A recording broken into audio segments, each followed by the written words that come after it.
హృదయ శుద్ధి గల వారు ధన్యులు, వారు దేవుని చూచెదరు. ఎవరంట?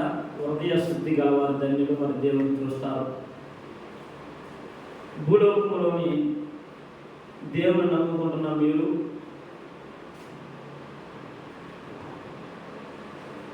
ఎంత కానుకలు ఇచ్చినా, ఎన్ని స్థలాల దేవునికి అంకితం చేసినా, ఎంత సమర్పణ జీవితం కలిగినా, ఎంత భక్తి జీవితం కలిగినా, ఎంత గొప్ప పరిచర్య చేసినా, ఎంత ఉన్నతంగా దేవునిలో బ్రతికినా, ఎంత గొప్ప ఉద్యోగాలు చేస్తూ పరిచర్య చేసినా, సేవ చేసినా, హృదయం అనేది శుద్ధిగా లేకపోతే దేవునితో ఉన్న కనెక్షన్ తెగిపోతుందంట మనిషికి. నీ హృదయము శుద్ధిగా లేకపోతే కనుక దేవునితో ఉన్న నీకు ఏదైతే కనెక్షన్ ఉంటుందో ఆ కనెక్షన్ తెగిపోతుందంట.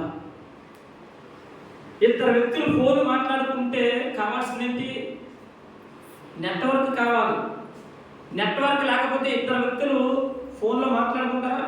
మాట్లాడుకోరు. అలాగే దేవునితో మనం మాట్లాడడానికి ఒక కనెక్షన్ ఉంది. ఏంటి ఆ కనెక్షను? హృదయాన్ని శుద్ధి చేసుకోవాలంట.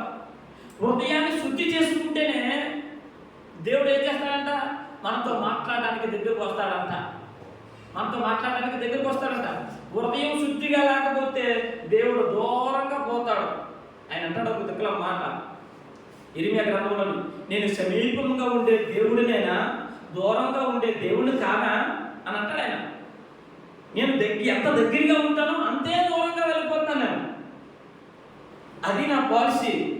నువ్వు ఎంత హృదయాన్ని శుద్ధి చేసుకుంటావో, ఈ మలినమైన జీవితంలోని ఈ లోక మాలిన్యాన్ని అంటించుకోకుండా ఎంతకాలం అయితే పరిశుద్ధంగా బ్రతుకుతావో, నీ హృదయాన్ని శుభ్రంగా కలుపుకుంటావో, నీ హృదయాన్ని ఇసుకతో ఎలాగైతే శుభ్రపరుచుకుంటావో, హిమము కంటే తెల్లగా ఎలాగైతే మార్చుకుంటావో, అలా మార్చుకున్నంత కాలం నేను నీతో అంటు పట్టుకొని ఉంటాను నాయన.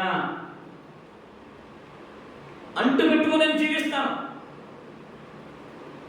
ఇదిగో నావన్నీ నీవి, నీవన్నీ నావి అన్న రీతిగా నేను నీకు దగ్గరగా ఉంటాను. ఒక్కవేళ నీ హృదయాన్ని శుద్ధి చేసుకోకపోతే, ఈ లోక మాలిన్యానికి దగ్గరైపోతే నేను నీకు దూరం అయిపోతాను, నీతో కనెక్షన్ తెంచేసుకుంటాను అంటున్నాడు. అందుకే ప్రేమ దేవుని సంగమం గమనించండి, హృదయాన్ని శుద్ధి చేసుకొని దేవుని చూచే వాళ్ళగా కనబడదాం, దేవునితో కనెక్షన్ పెట్టుకున్న వాళ్ళగా కనబడదాం.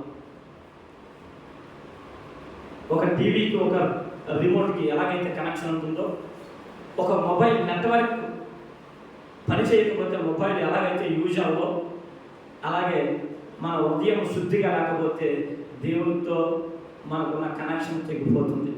అలా తెగిపోకుండా ఉండాలి అంటే మన హృదయం శుద్ధిగా ఉండాలి. మన హృదయం శుద్ధిగా ఉన్ననాడే దేవుడు మనకు దగ్గరగా ఉంటే దేవుడు మనతో మాట్లాడుతూ ఉంటాడు.